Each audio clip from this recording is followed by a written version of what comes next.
Good evening, children. I am your English teacher, Veena Talwar. Today we shall be doing composition writing.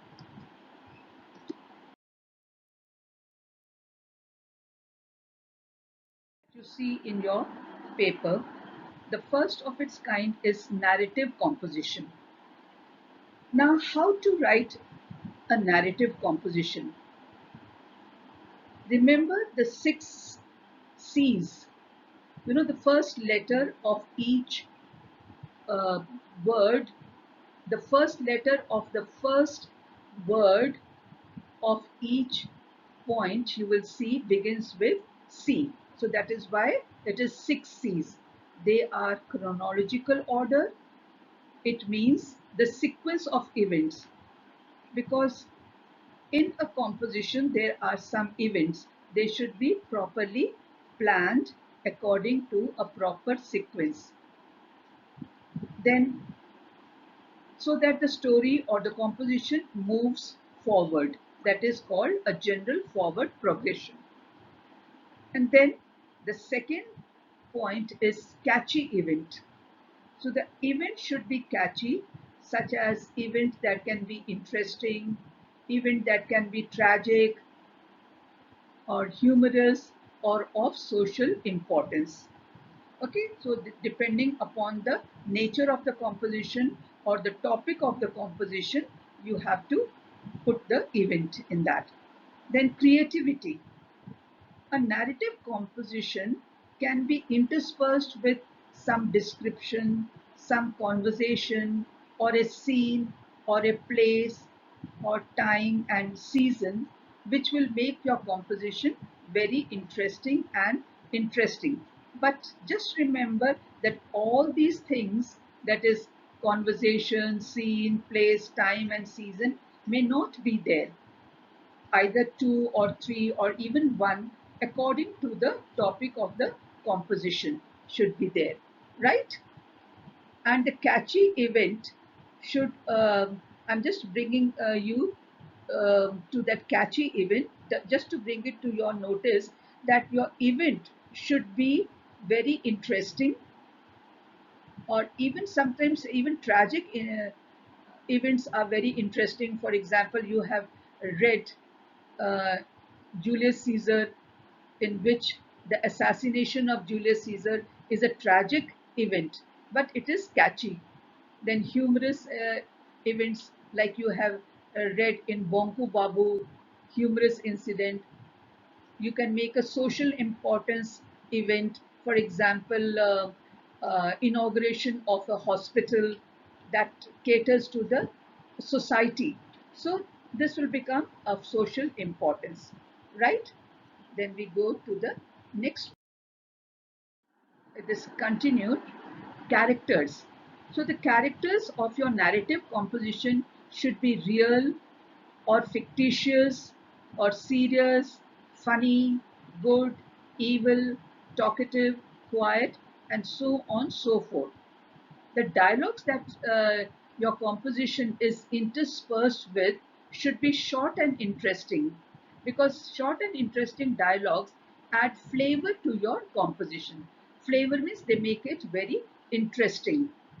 You add spices, you add that coriander leaves to make your dish very flavorsome. So in the same way, you can just sprinkle some dialogues, some interesting dialogues to your composition and make it tasty. Then convey the message. Yeah, this is very important. Though it is the last point that I have written here, but it is the most important point, that your composition should be appealing, keeping in mind the social or moral values. Because without that, your composition will be sounding very hollow. So it should not be there. And remember, I am giving you these uh, like 6 E's or C's, whatever, but they should not be in that sequence only. You can start with the catchy event, and then go to the chronological order, then go to the character. So your points can be interchangeable, right? This is only to keep in mind all this, because at least you should have 6 paragraphs in your composition. Next video, I'll tell you how to introduce a composition, how to end the composition. That will be a different video. So today I'm giving you only the different kinds of composition.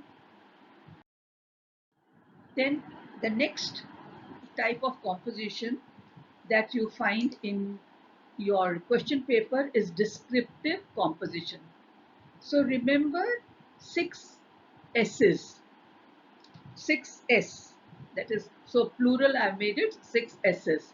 So you see the first word begins with the letter S. So there are 6. So first is scene or event. Then second is senses. We all know what are the different senses: sense of sight, smell, taste, touch and sound. Then the third S is start with the general and proceed with the specific.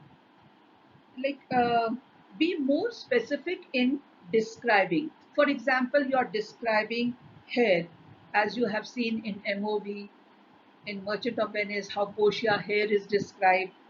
So I'm just not describing her hair. I'm describing hair of another feminine person. So she had thick, curly, dark hair. Just remember, when you're describing, now descriptive composition should have like no, it should have the rule of 3. This is not mentioned. So students, please write the rule of 3. For example, describing the hair, like thick, curly and dark hair. Suppose you are describing the weather.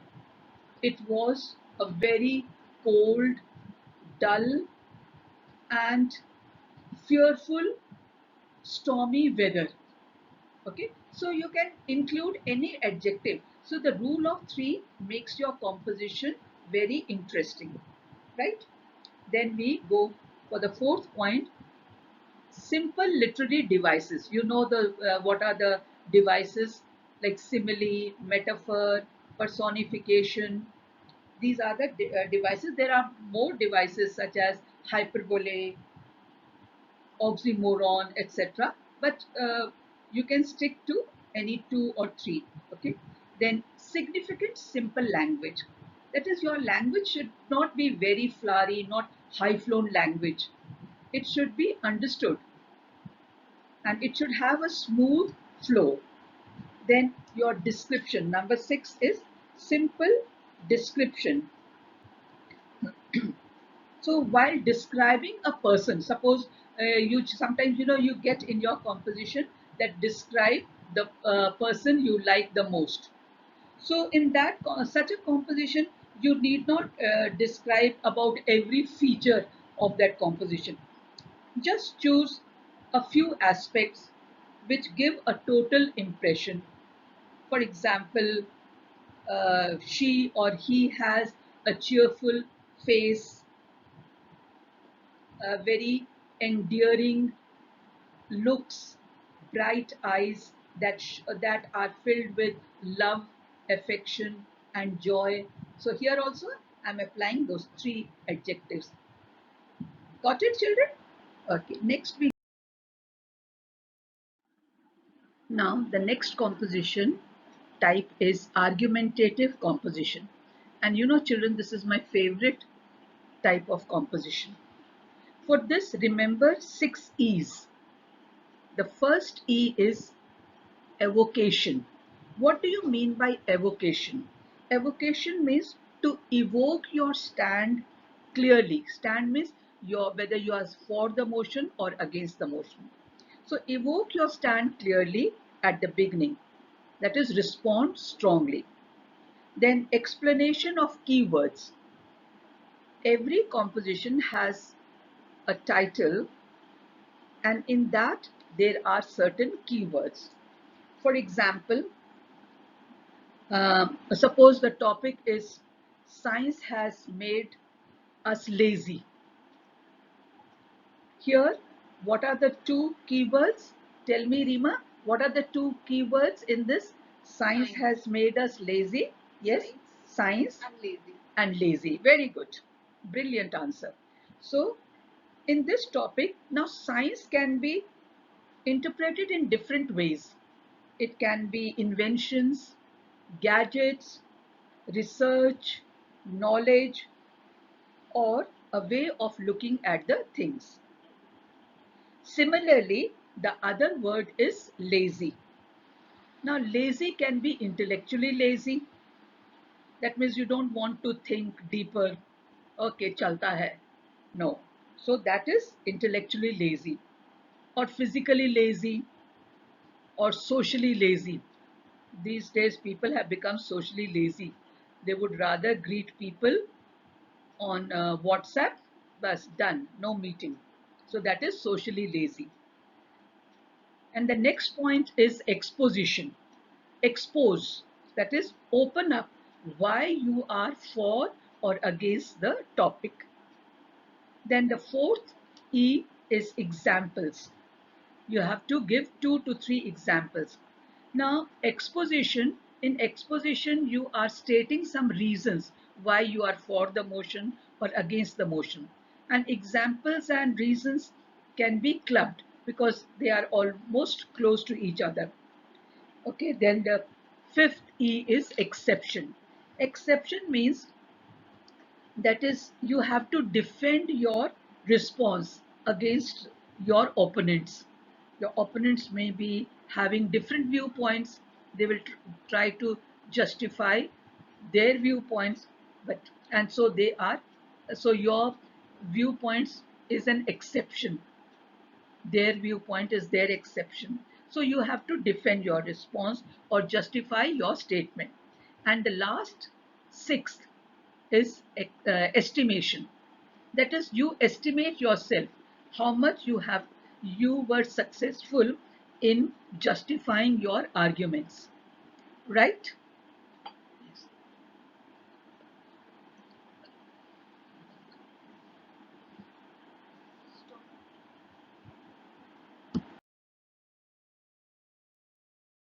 Story writing, on the request of some students, like we have done the story writing also. So we all know that the elements of story writing, what should be the elements of story writing? So the plot, setting, setting of the story. What is plot? Plot is the storyline. For example, in your Merchant of Venice, what is the storyline? That the Merchant of Venice, Antonio, he is very rich and he has business throughout the world, and then like but he falls into a cruel trap laid by Shylock. So, and then the story continues. Of course, I'm not going to tell you the entire summary of the Merchant of Venice, but I'm just telling you the storyline.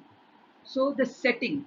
So the setting can be, it can be in the um, like it can be in your place where you have been, in your like where you have been during your last summer vacation, or where you have been during your picnic last week. So whatever, the setting should be there.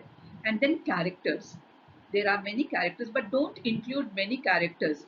Just 3 characters are enough, 3 or 4 maximum. So there should be, out of these 3 4 characters, one main character should be there. And remember that these characters, they are not just mute. They should have some dialogue. They should be talking.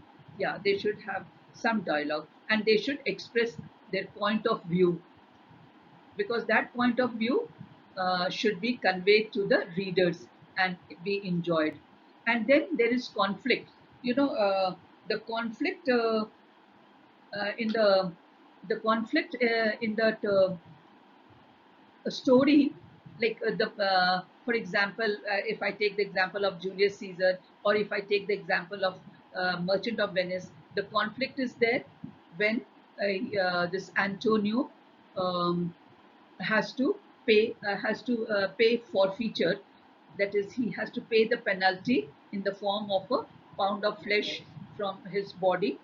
Um, and then the conflict, that is, the climax has reached, and then we come to the anticlimax, and then Portia comes and saves him by interpreting the law of Venice, because in the bond it is written that only a pound of flesh.